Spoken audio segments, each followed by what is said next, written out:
Okay, so you've got your crypto sorted, right? Maybe a non-custodial wallet, seed phrase tucked away safely. Yeah, you feel like you're properly in charge of your own assets. Exactly. But how private are those transactions you're making?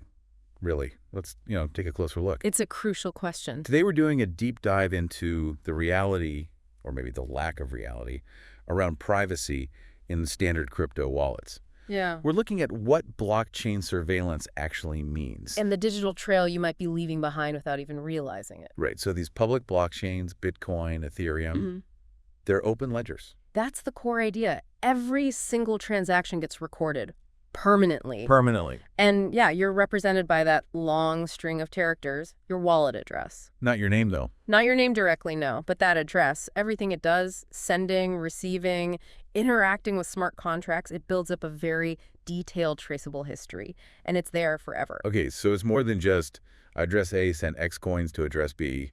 What else gets recorded? Oh, pretty much everything related to the transaction. The amount of crypto sent, obviously the amount received, the specific addresses involved, any rewards you get from staking your coins. Oh, staking rewards, too. Yep. And things like swapping one token for another on a DX, a decentralized exchange, all that on-chain activity, it's logged. And this isn't just, like, sitting there passively. There are tools actively digging into this data. Absolutely. That's where blockchain analytics firms come in. You've probably heard names like Chainalysis, CipherTrace. Yeah, I've seen those names. Their whole business is tracking this stuff, analyzing it, packaging it up, and, well, selling those insights. Selling them to who? Governments? Governments, yes, definitely. Law enforcement uses it to track illicit funds, sanctions evasion, things like that. But also private companies use it for market intelligence, risk assessment. So it's kind of like digital forensics on a massive scale. That's a good way to put it. They're piecing together the puzzle from all that public data. And importantly, this isn't just about catching bad guys, is it? Does the average user get caught in this net? That's a really key point. While tracking crime is a major use case, the surveillance potential extends much further. Like what? Think about everyday crypto activities. Buying an NFT, Okay. claiming some tokens from an airdrop, swapping some altcoins you're experimenting with. If it happens on a public, transparent blockchain... It's potentially visible to these tools. Exactly. It could be tracked, analyzed, linked back to other activities from the same address. So the default setting on the big blockchains, it's just not private. Not in the way most people think of financial privacy, no. But it's important to say there are ways to enhance privacy. Right. The sources mention things like privacy coins. Yeah, coins like Monero and Zcash. They're specifically designed with privacy features built in, using advanced cryptography like digital scrambling to hide the sender, receiver, and amount. And what about mixers? Things like Tornado Cash before all the legal issues? Right, so mixers or advanced privacy tools like Tornado Cash aim to break the chain of custody, essentially. How did they do that? By pooling transactions together.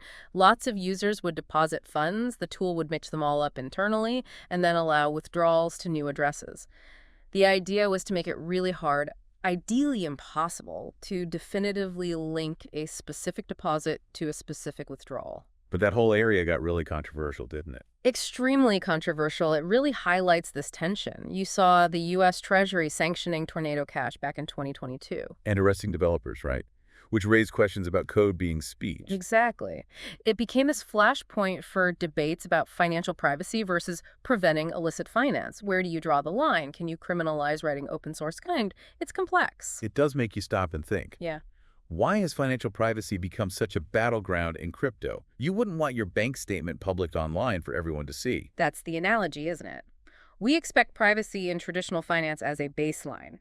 Why is the expectation sometimes different for crypto? Is it just because the tech is new, or is there something else going on? Yeah, because privacy isn't just about hiding illegal stuff. For a lot of people, it's fundamental. It's about financial freedom, right? Yeah. The ability to manage your wealth, to transact, without feeling like you're constantly under a microscope. So what's the main thing our listeners should take away from this? I think the biggest takeaway is awareness. Just understand that your activity on major public blockchains like Bitcoin or Ethereum probably isn't private. Even if you haven't done anything wrong. Especially then. It's not necessarily about suspicion, it's just that the capability to observe is there. The data is public, the tools exist to analyze it, and that record is permanent.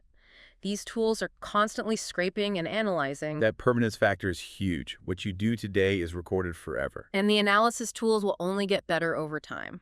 Okay, so definitely something to be mindful of. Which leads us to a final thought for everyone listening. Given this increasing power of blockchain surveillance, what does true financial autonomy actually look like in this digital age we're moving into? That's a deep question, something to Yeah. really mull over.